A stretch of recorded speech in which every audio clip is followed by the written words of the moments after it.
तो आज हम पढ़ने वाले हैं रिट्रोपेरिटोनियम के बारे में। रिट्रोपेरिटोनियम क्या होता है? जो ये पैराइटल पेरिटोनियम लेयर है, ये लेयर जो है पैराइटल पेरिटोनियम है।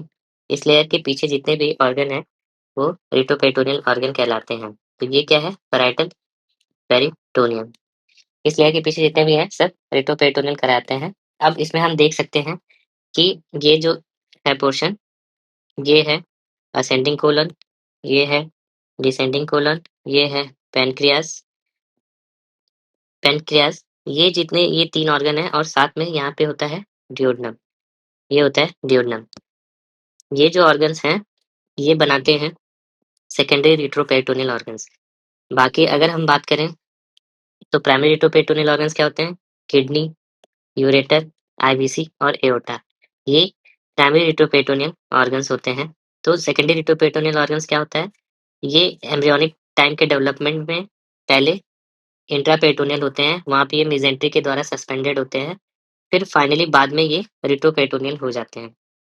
रिट्रोपेरिटोनियल जो होते हैं तो उसमें इसलिए इनको सेकेंडरी रिट्रोपेरिटोनियल ऑर्गन कहते हैं और सारे के सारे स्ट्रक्चर रिट्रोपेरिटोनियल नहीं होते हैं। जैसे डिओडनम का जो फर्स्ट पार्ट होता है वो रिट्रोपेरिटोनियम नहीं होता है और पैनक्रियास का जो टेल होता है वो रिट्रोपेरिटोनियम नहीं होता है।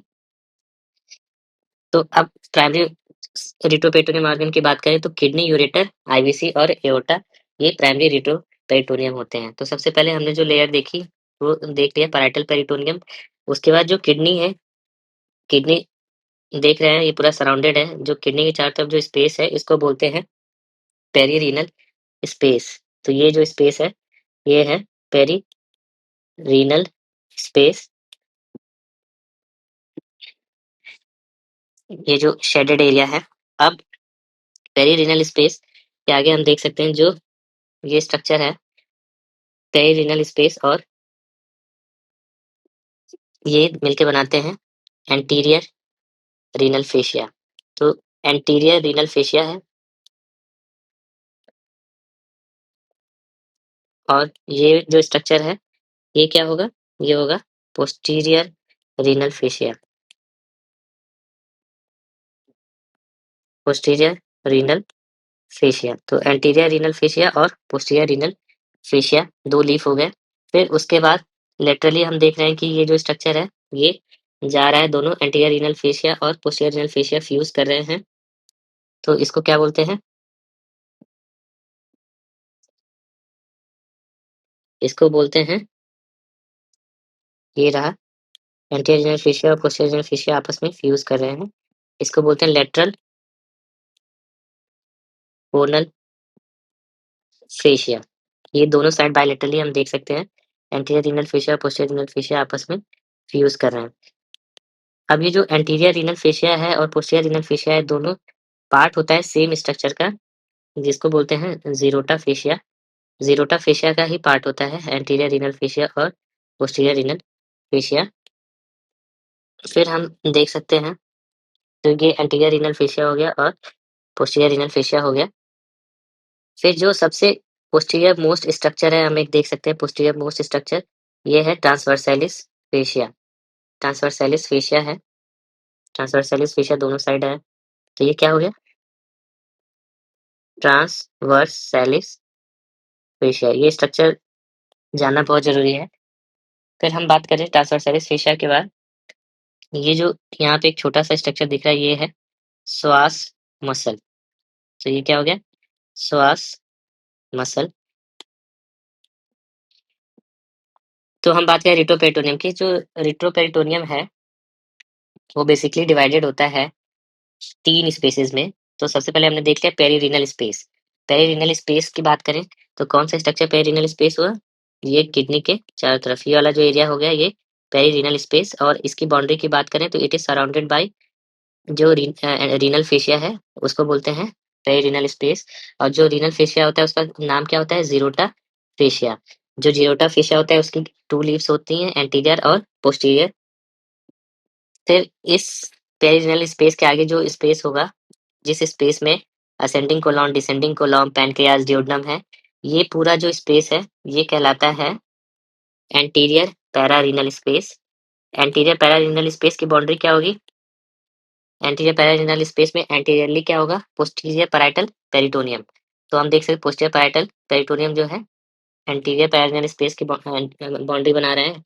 एंटीरियर और पोस्टीरियर बाउंड्री क्या होगी, पोस्टीरियर बाउंड्री होगी anterior layer of the anterior renal fascia.